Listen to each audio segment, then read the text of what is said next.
Здравствуйте, друзья! Некоторое время назад я делала видео и показала, как можно зашить носок вот таким вот швом. Надо сказать, за это время я получила огромное количество комментариев, и многие комментарии содержали в себе вопросы. Почему зашила именно так? Почему голубыми нитками? Почему шью обратной стороной иглы? Почему не сделала крючком? Почему не навязала новую пятку? И сегодня я хочу вам ответить на некоторые вопросы. Почему голубыми нитками с самого начала? Если бы я делала серыми нитками, то вам бы было плохо видно. А так я показала, как плету голубыми нитками, чтобы вам было лучше видно, в какую из петелек и как, куда заходить.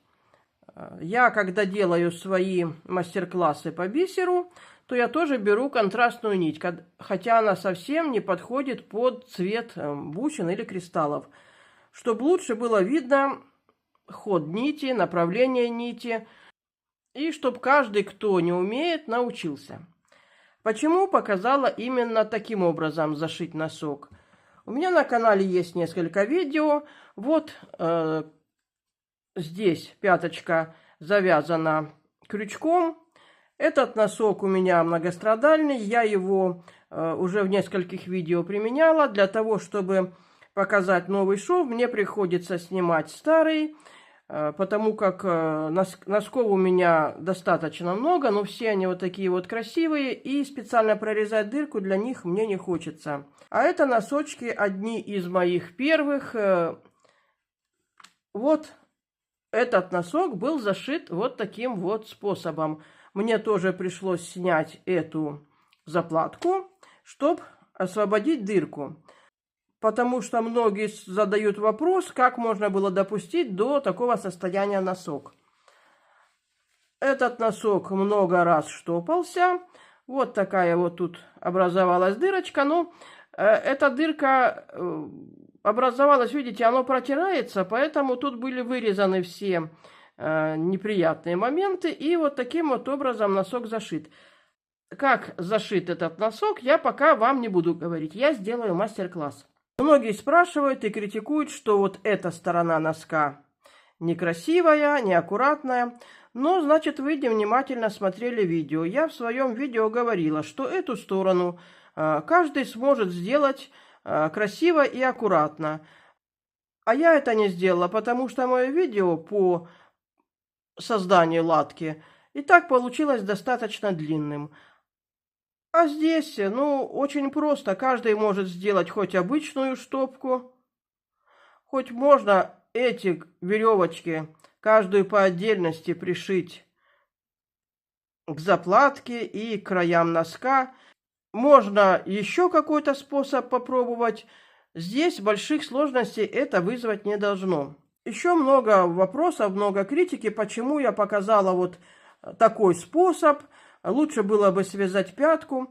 Моя задача была не починить этот носок. В принципе, они у меня были починены, и мне даже пришлось эту латку снять. Моя задача была в том, чтобы показать один из способов, как можно красиво, аккуратно сделать штопку. И многие мне написали, что спасибо за то, что вы показали, как делать с помощью иглы это все дело. Потому что, ну, не все умеют вязать, а у кого-то и нету спиц. Вот у меня на сегодняшний момент где-то пропали мои спицы. Я их не могу найти, а, допустим, дырку заделать надо.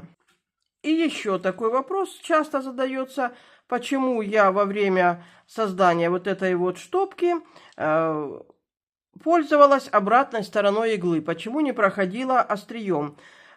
Ну, это вы можете экспериментально даже попробовать и увидите, что, допустим, тупым концом удобнее, потому что острый конец, бывает, вот его просовываешь, а он заходит, видите, и цепляет соседнюю нитку. Или ну, где-то вот делает зацепку, и посторонняя нитка тянется.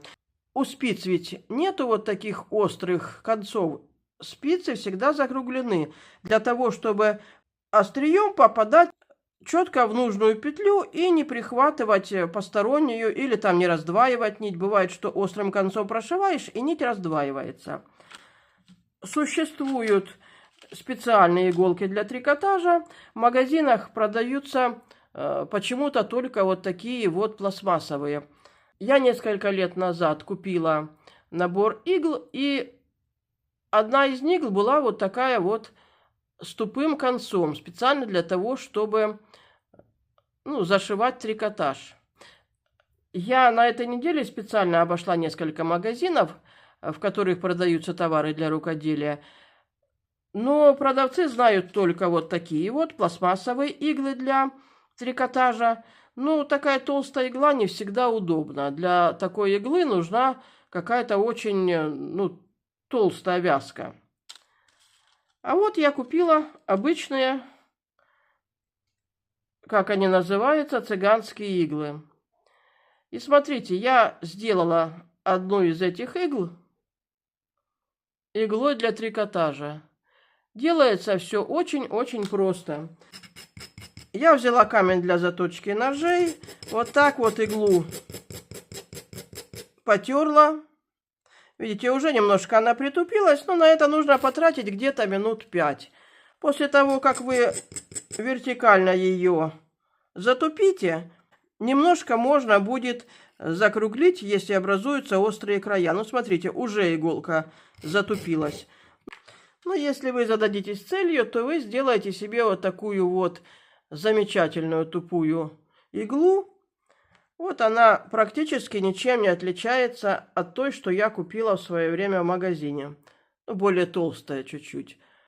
Таким образом, вы можете себе сделать игл для трикотажа совершенно любой длины.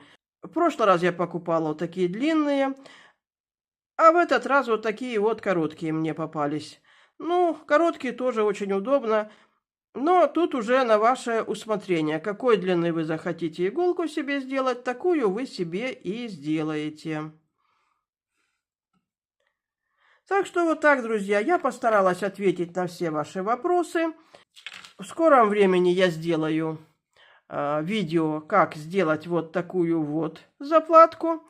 Хотя многие, наверное, мастерицы знают, как сделать такую заплатку. Ну вот, на этом все, друзья мои. Всем желаю крепкого здоровья, всего вам доброго, до свидания.